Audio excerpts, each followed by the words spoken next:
I'm going to show you a eukaryotic cell.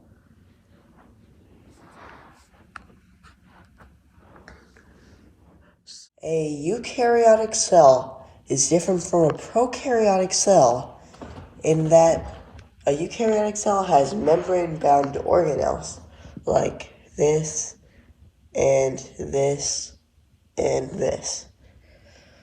So what are these organelles? An organelle is a membrane-bound miniature organ that is inside the cell and has a function. So, first of all, there is the mitochondria. Mitochondrion is an organelle and it has a membrane. In fact, there's a theory that the mitochondria was actually just a prokaryotic cell that went into another prokaryotic cell and created the first eukaryotic cell. So let me show you what a mitochondrion does. This is the intermembrane space, this red, and then this is the mitochondrial matrix, this yellow area. What the mitochondria does is it performs respiration. So in the cytoplasm, a glucose splits into two pyruvates through the process of glycolysis, which also produces adenosine triphosphate, or ATP, which is used for energy inside of the cell. Now, the pyruvate enters the Krebs cycle, where carbon dioxide is released, and also a little bit of adenosine triphosphate. And then it is passed into electron transport. Well, what is passed exactly is NADH, which is also an energy carrier.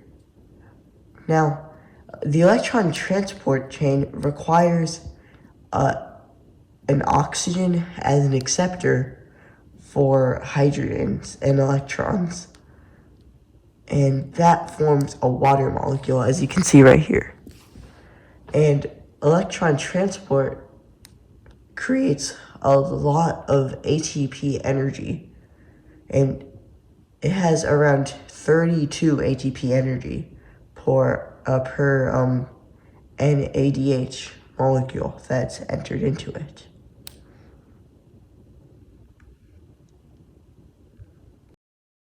So you can see here, the mitochondria, as in the picture, can produce adenosine triphosphate, or ATP.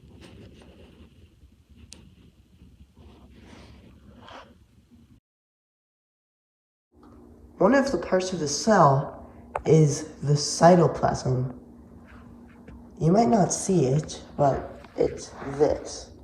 It's the jelly-like substance that is holding all of these organelles in place.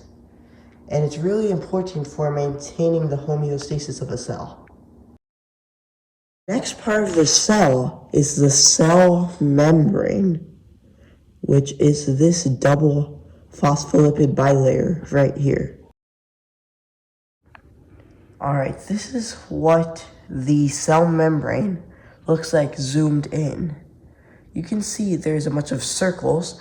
Those are the heads, and those wiggly things on the inside are the tails.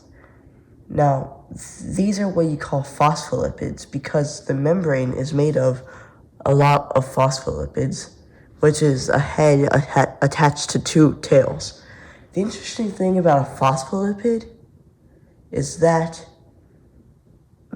the head is polar and the tail is non-polar, which means that there's a non-polar space inside of there and then there's just polar outside.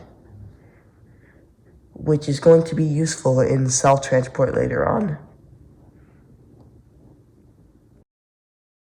The next part of the cell is the nucleus. Now you can see here, there's the nucleolus and chromatin. Chromatin is tightly packed strands of DNA. The nucleus has its own double membrane, as you can see here, and it also has its own nucleoplasm, which is this, and it's separate from the cell cytoplasm. And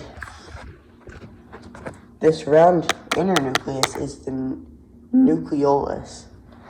And this chromatin here is wiggling around in here. And it is containing all of the genetic material of the cell. Alright, so this is deoxyribonucleic acid, or DNA, and it is what contains the genetic material. And you can see there are different genes on here, which are A, T, C, and G. And now, actually no, this is DNA, as you can see here. This is ribonucleic acid, RNA. And what it does is it scans the DNA. So let's say the DNA breaks apart for a second. Now it can scan the DNA so it can see what genes are there. And you can notice that the T, the purple T, has been replaced with the yellow U. And because that's what RNA uses.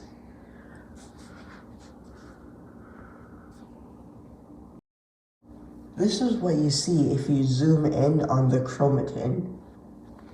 And the reason of RNA is because DNA cannot pass through the nuclear membrane. So RNA has to pass through the nuclear membrane to tell the rest of the cell about it. Now, what is inside the nucleolus? Because the nucleolus produces ribosomes. So let me take a ribosome out to show you. So yes, ribosomes are produced by the nucleolus, and they can go here to the rough endoplasmic reticulum. Because actually, all of these tiny beads on here are ribosomes. The rough endoplasmic reticulum is different from the smooth endoplasmic reticulum in the fact that it has ribosomes and its shape is different. The smooth endoplasmic reticulum creates lipids, and the rough endoplasmic reticulum creates proteins. Now, from the rough endoplasmic reticulum, the protein is sent to the Golgi apparatus, which can send it to different places. One of those places, which is not desirable for the protein, is the lysosome. Theoretically, if the protein were to go to the lysosome, it would get destroyed and then recycled into new cell material. So let's not do that to our protein. Let's instead send it out of the cell.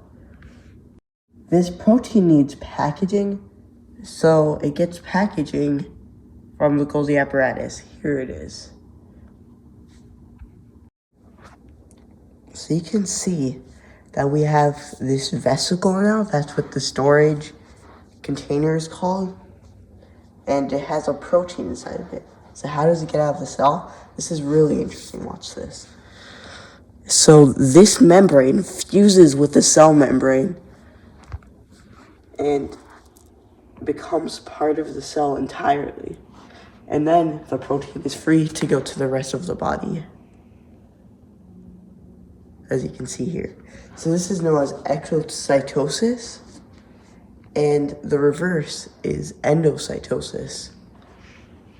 So you can see here the protein is going towards here. A vesicle is being formed as the cell membrane closes. And now we just have a vesicle inside of the cell. Now, endo and exocytosis are actually types of cell transport, which is what we're going to be getting into.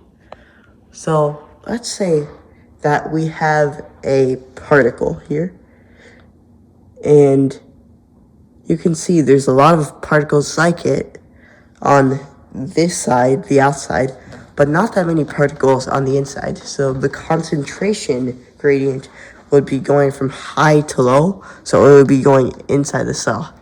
You would call this the cell being placed in a hypertonic solution because there's more stuff over here. So anyway, let's say that we have one of those particles and it wants to get into the cell. Well, let's say that it's nonpolar and small. Well, then that's easy. It can just go through the membrane here and then go through the other membrane, and now it's on the other side.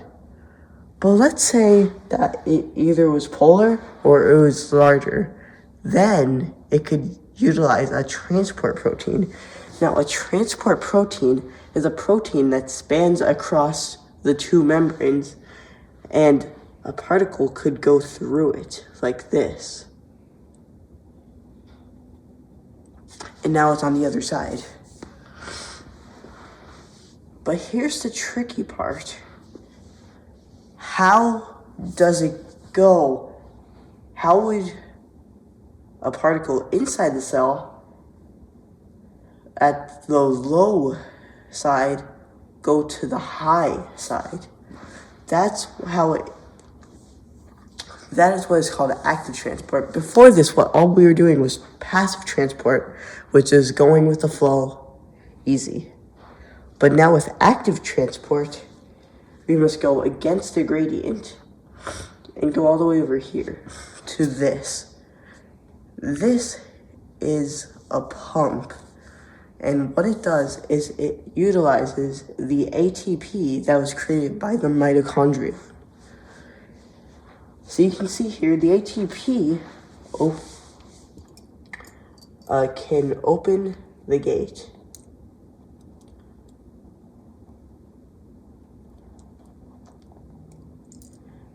And now it flips it and opens the gate. And then it's out. So yes, this is one of the many uses of ATP. This is why ATP is very important for cellular energy, because ATP is very important in cell transport, and it is also used for many other cell functions, and that is why it can be seen as the currency of energy for cells. Well, those are the parts of the cell and cell transport. I hope you enjoyed this, especially the demonstration about endocytosis and exocytosis. Bye.